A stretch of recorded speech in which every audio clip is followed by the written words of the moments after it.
Le agradezco mucho a Ana María Salazar que esté vía Skype esta mañana en este programa. Ana María, buenos días y bienvenida. Gracias por estar aquí. ¿Qué tal? Muy buenos días. Gracias y buenos días. Alejandro Jope está vía telefónica. Alejandro, gracias por estar aquí. Bienvenido y buenos días. Buenos días. Bueno, pues tenemos varias cosas, Alejandro, Ana María. Me gustaría iniciar, Alejandro, retomando lo que tú mismo has dicho en las últimas horas, lo que has publicado. Me quedo en un inicio para platicar contigo sobre los apuntes que lanzaste en tu columna de ayer, 7 apuntes sobre espionaje. ¿Por qué no iniciamos Sí. por ahí, te parece? Me parece muy bien, Carlos. Pues mira, yo empezaba por lo obvio. Aquí hay dos hechos no desmentidos, ¿no? Uno es que hay una serie de mensajes enviados a una serie de teléfonos de diversas personalidades, entre ellos tú, de que tienen un vínculo que infectaría el teléfono con un software específico, ¿no? Del llamado Pegasus. Es un hecho incontrovertible. Segundo hecho incontrovertible es 3 dependencias de gobierno por lo menos 3 dependencias de gobierno adquirieron ese software, ¿no? Es la PGR, la Sedena y el CISEN. No ha habido ningún desmentido a ese propósito. Hasta ahí no hay duda. Empiezan las dudas porque hay la posibilidad de que estas agencias federales u otras pudieran haber sido el conducto para la venta de este software a terceros, y por terceros pueden ser gobiernos estatales o actores privados. Como sea el caso, hay información más que suficiente para iniciar una indagatoria a fondo, y eso tiene que ser obviamente liderada por la PGR, pero no puede quedarse ahí. Hay otros actores que pudieran intervenir. Yo en la columna punto a 2, ¿no? Uno es la Comisión Bicameral de Seguridad Nacional en el Congreso, y segundo la Auditoría Superior de la Federación, que se ponga a revisar, si es que es posible, los contratos que se firmaron con esta empresa, ¿no? Yo creo que sí hay hebras que hay que ir jalando.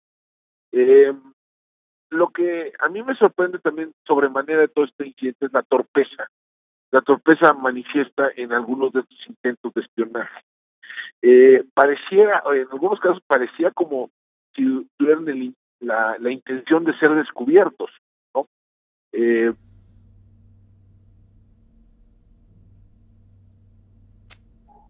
Intentos de espionaje no cayeron en la treta, ¿no? No apretaron no le dieron clic al vínculo. Entonces, hasta donde se entiende, no fue infectado su teléfono. Entonces la pregunta es si el propósito más que espiar era intimidar. Pero aún si fuese intimidación, parece un poco torpe este ejercicio. Hasta donde yo entiendo, las personas que fueron víctimas de Alejandro, te voy a interrumpir un segundo. Alejandro, perdóname que te interrumpa, es que se está perdiendo la línea. Estamos desde ayer con problemas un poco extraños con nuestras líneas telefónicas. Ahora que hablamos de líneas telefónicas, bueno, algo está sucediendo aquí. Déjame cortar la llamada para volver a enlazarte y seguir escuchando lo que nos dices con estos apuntes, que bueno, pues tal como lo recuerdas ahora, estos 7 apuntes sobre espionaje que está narrando Alejandro Jope, bueno, pues están ahí, ¿no? Pues como guías o ejes para seguir alentando el debate y la discusión acerca del tema. Ana María Salazar, nuevamente gracias por estar aquí esta mañana en este programa. ¿Cómo ves las cosas? ¿Frente a qué estamos, Ana María?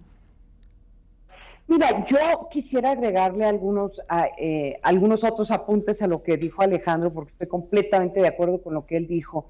A final de cuentas, cuando uno hace un análisis de cuando se hace espionajes en una forma ilegal, ya sea actores de la sociedad civil, activistas y en el caso tuyo, periodistas. Cuando uno analiza en diferentes partes del mundo, yo creo que una de las mejores formas de detener a un gobierno que está claramente abusando de un derecho que tiene, que es poder usar estas herramientas, pero para poder llevar a cabo investigaciones penales, yo creo que una de las mejores formas de detenerlo es que tiene que abrirse una investigación penal en México, en donde los actores que usaron mal estas herramientas, pues alguien pague las consecuencias. Y yo sé que muchas de las personas que nos están viendo y que nos están escuchando se están riendo, porque pensar que en un país donde la impunidad está casi 100% o 98%, la posibilidad de que se castigue a un actor gubernamental por estar espiando, pues parece inconcebible, pero en verdad yo creo que es esta amenaza de que alguien puede pagar y que puede haber un costo penal, creo que es una de las únicas formas de poder detener este tipo de actividades, Carmen, y cae perfectamente dentro de la Procuraduría General de la República su responsabilidad de investigar quiénes son los que tienen acceso a esta herramienta. Dos, cuáles fueron los teléfonos que están usando para espiar o cómo están usando esta herramienta. Y quién ordenó, y el tercero sería, ¿quién ordenó que se espiaran a periodistas, que te espiaran a ti, que espiaran a activistas sociales? O sea, en términos investigativos, esto no tiene mucha ciencia, porque el gobierno federal es el que tiene la información. Entonces, aquí yo creo que hay que ejercer también una gran presión sobre la Procuraduría General de la República de que se pueda aclarar esto, porque en muchos casos, Carmen, el gobierno no tiene la información, tiene que investigar y es difícil encontrar esta información. En este caso, el gobierno es el que tiene las pruebas, es el que tiene la información y debería de ser, aunque no lo creas, una investigación relativamente fácil. Ahora, que se haga esta investigación penal ya es otra cosa. Ahí está, Alejandro Ope, regresamos contigo, ¿cómo ves? ¿Qué tal? Bueno, estamos escuchando a Ana María Salazar, que retomó el hilo y estábamos contigo, estos apuntes que conducen precisamente a esto que está planteándose aquí. Se cortó el momento donde estabas en el punto 2, donde estás diciendo, bueno, pues no necesariamente estas dependencias que están señaladas como adquirientes de este software lo hubieran realizado, pero en fin, ahí estás es en decir, tu revisión. Lo que se impone es una investigación. Eso sin duda, es una investigación que debe de incluir, por supuesto, la PGR tiene que asumir esa responsabilidad, pero también hay otras instancias, ¿no? Hay instancias que deberían estar participando en esto. Pienso, por ejemplo, el propio Congreso. El Congreso existe una comisión bicameral de seguridad nacional.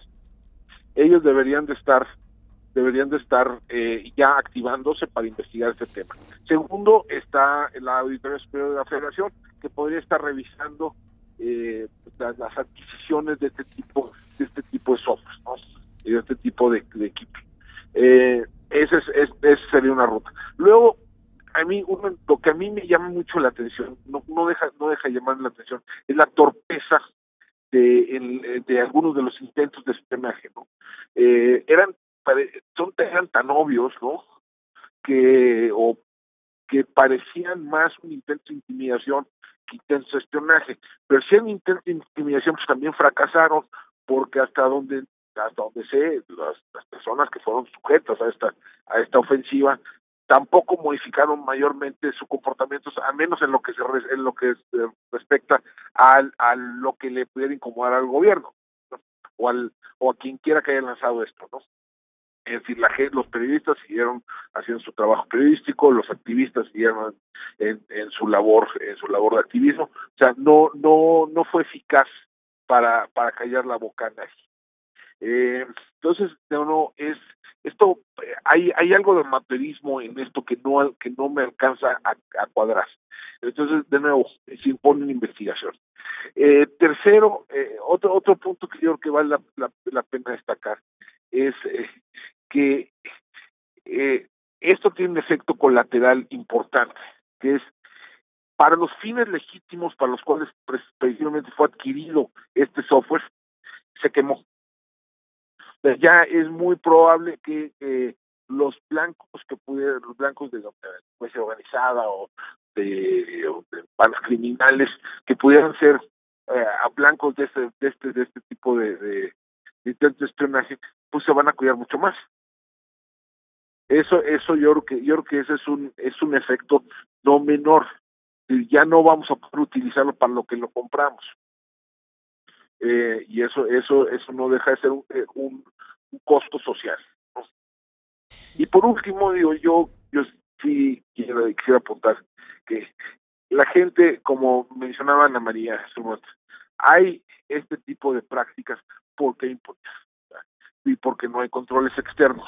No hay ningún aparato de inteligencia en el mundo público o privado que no se vuelven las trancas, que no actúe por encima de la norma, si no hay algún tipo de freno en el exterior. No hay un freno, no hay controles. Y esto lo que sugiere es que hay muy pocos controles a los múltiples aparatos de inteligencia que operan en el país, y eso es algo que también tenemos que revisar hacia el futuro. Totalmente de acuerdo, ese es el tema, porque si nadie supervisa y si nadie hace nada cuando se tienen evidencias de utilizaciones indebidas de esta naturaleza, pues lo que sigue es seguir utilizándolo. La tentación del poder de utilizar estas herramientas es total. Ana María. Sí, es total y es interesante porque, por ejemplo, en la comisión bicameral, si se llega a hacer esta investigación, probablemente los aparatos de inteligencia van a decir, no podemos compartir mucha de esta información porque por razones de seguridad nacional. O sea, yo ya me puedo ir imaginando los argumentos que podría poner sobre la mesa el gobierno federal. Entonces, cuando Alejandro, y yo estoy completamente de acuerdo contigo, Alejandro, lo que se necesita es fortalecer esta capacidad de pesos y contrapesos en donde los legisladores mexicanos de una forma u otra puedan tener más acceso a información de seguridad nacional, pero también con una responsabilidad de que esa información que se comparte debe de mantenerse en privado. Y te doy un ejemplo que se está viviendo en Estados Unidos en este momento, en la investigación de si los rusos, qué papel jugaron los rusos en las elecciones en Estados Unidos, en donde hay una serie de audiencias, en donde parte de la audiencia es pública, ¿sí? Y la otra parte es secreta, es si quieres tú, en recintos especializados, en donde el funcionario puede hablar sobre información altamente confidencial con los legisladores. Ahora, siempre tiene que existir una corresponsabilidad de estos legisladores de no compartir esta información. Ese tipo de intercambio de información entre legisladores y, si quieres tú, el gobierno nacional, aunque no existe de una forma en donde se pueda asegurar que los legisladores no vayan a compartir información altamente confidencial. Eso por una parte. Y por otra parte, aquí, por eso vuelvo al tema de la Procuraduría. Si la Procuraduría decide hacer una investigación y abre una carpeta, lo que tiene que suceder es que en el momento que le pide esta información la Procuraduría a estas agencias que contrataron Pegasus, pues no se le puede negar la información a la Procuraduría. O sea, no pueden usar la misma excusa que podrían usar, por ejemplo, con los legisladores.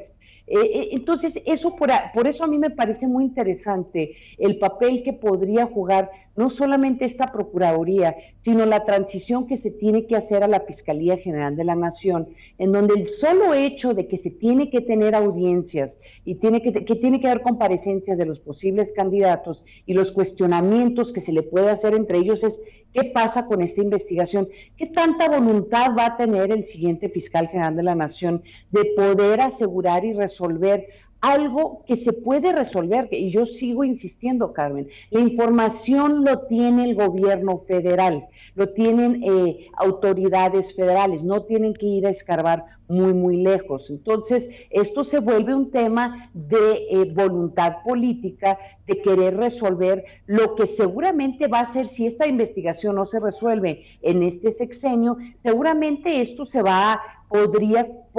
podría continuar en el sexenio y bajo el nuevo mando de un nuevo presidente de la República y un nuevo equipo de seguridad nacional. ¿Como Martinelli? Sí, también. Bueno, sí, porque aquí estamos viendo a un expresidente que está siendo investigado por espionaje en Panamá. Y bueno, perdón, te estaba escuchando y dije, bueno, si no es en este sexenio, es en el que sigue, tal como está ocurriendo en Panamá. Mira, qué interesante lo que dices. Usemos el caso Martinelli. Aquí la gran interrogante que tienen que resolver las autoridades es que de dónde vinieron las órdenes de espiarlos a ustedes. Estas órdenes vienen desde la presidencia, vienen desde algún secretario, viene de algún director general, y sí creo que es importante hacer esa aclaración, porque en el caso de Nixon, que se está usando mucho en este momento, en el caso de Watergate, sabemos en parte por las grabaciones que existen de la Casa Blanca que estas órdenes venían desde el mismo presidente Nixon, y cuando ya surge mucha esta información de que él mismo estaba dando las órdenes de que se espiara no solamente al Partido Demócrata, sino a periodistas y a otros, personajes que hacían oposición a la administración de Nixon, entonces ya ese vínculo se hace directamente a la presidencia, y parte, lo que a mí me parece que va a ser fascinante, es que se descifre hasta dónde llega y quién dio las órdenes directas que los espiaran a ustedes. De nuevo, toda esta información esto está dentro del gobierno en este momento, y yo creo que le convendría al gobierno, esta administración, tratar de descifrar quién fue el que dio estas órdenes. Totalmente de acuerdo. Alejandro Hoppe, aquí, bueno, tendríamos que plantearnos, para que se utilice un software como Pegasus, uno tendría que imaginar quién tendría la autoridad para solicitar tal cosa, ni modo que un jefe de departamento, ¿va?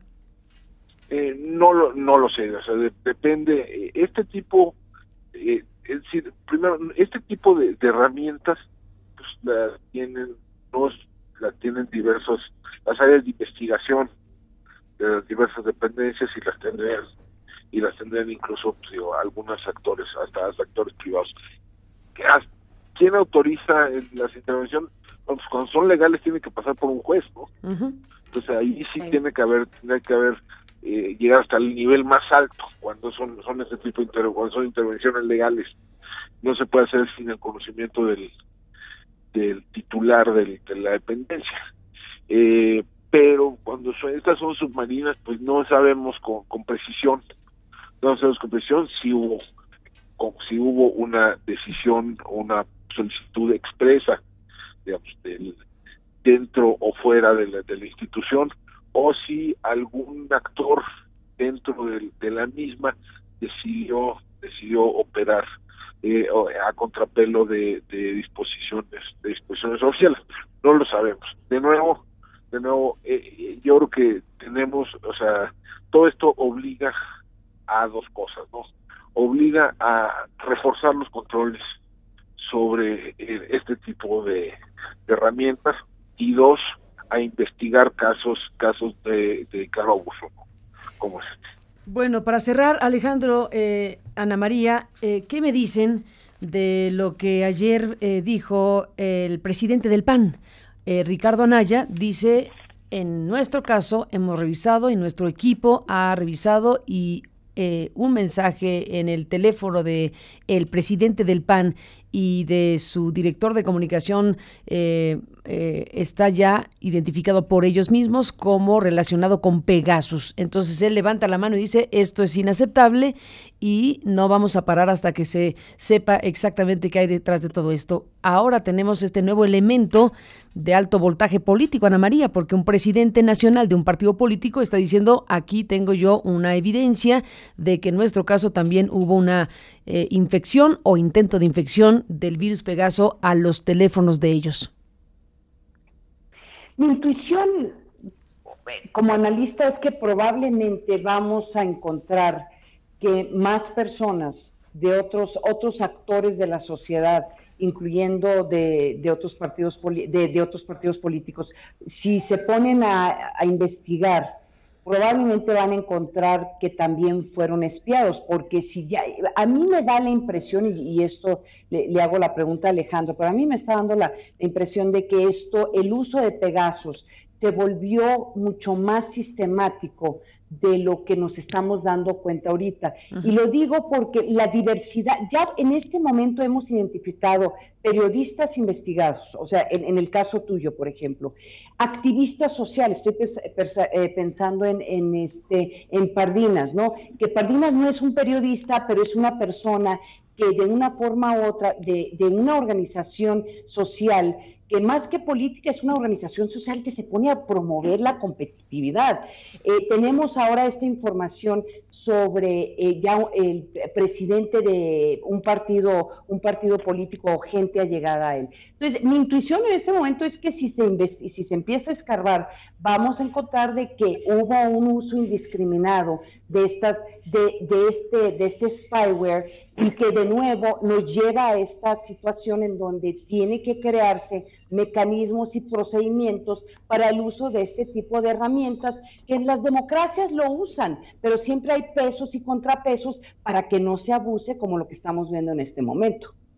Totalmente. Pues Alejandro, ¿con qué terminamos esta conversación? ¿Qué me dices? ¿Qué pues esperar? ¿Qué sigue? Lo de Ricardo Anaya y los dirigentes apuntan a una dirección. Mientras más personas levanten la mano diciendo yo también fui infectado, sí, se multiplica la probabilidad de que sean varios actores los que estén utilizando este instrumento, lo cual hace todavía más, a mí me parece más serio el caso, ¿no? Es decir, que esto es una práctica común en buena parte del aparato, ¿no? del aparato de seguridad federal, estatal e incluso privado. O sea, eso hablaría ya de un problema sistémico, ¿no? En el control de este tipo de actores.